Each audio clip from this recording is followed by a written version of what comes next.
Le centre de divertissement comprend ce qui suit. Les deux écrans situés à l'arrière des appuis-tête avant, une télécommande, deux écouteurs, les ports USB et HDMI à l'arrière de la console centrale. Branchez une source sur le port USB ou HDMI, puis appuyez sur le bouton d'alimentation de la télécommande. La position de cette commande sur la télécommande détermine si l'affichage gauche ou droit est contrôlé. Sélectionnez USB ou HDMI avec la télécommande pour sélectionner une source. Si plusieurs sources sont connectées, les deux écrans arrière peuvent être réglés de manière indépendante. Ces boutons de la télécommande peuvent ensuite être utilisés pour les opérations vidéo normales, la sélection du menu et les réglages. Ces boutons vous permettent de faire passer la chaîne audio de la source connectée des haut-parleurs du véhicule au casque d'écoute et inversement. Appuyez sur cette commande pour activer ou désactiver le casque d'écoute.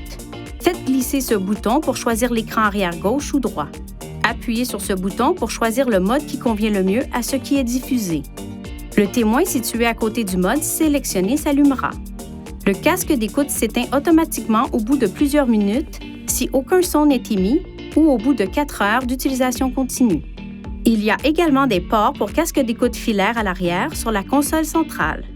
Appuyez sur le bouton audio du panneau de commande, puis sur Écran arrière pour contrôler le centre de divertissement à partir des sièges avant.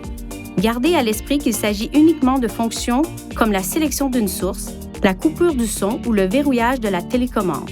Seuls les écrans arrière peuvent diffuser les sources connectées aux ports USB ou HDMI.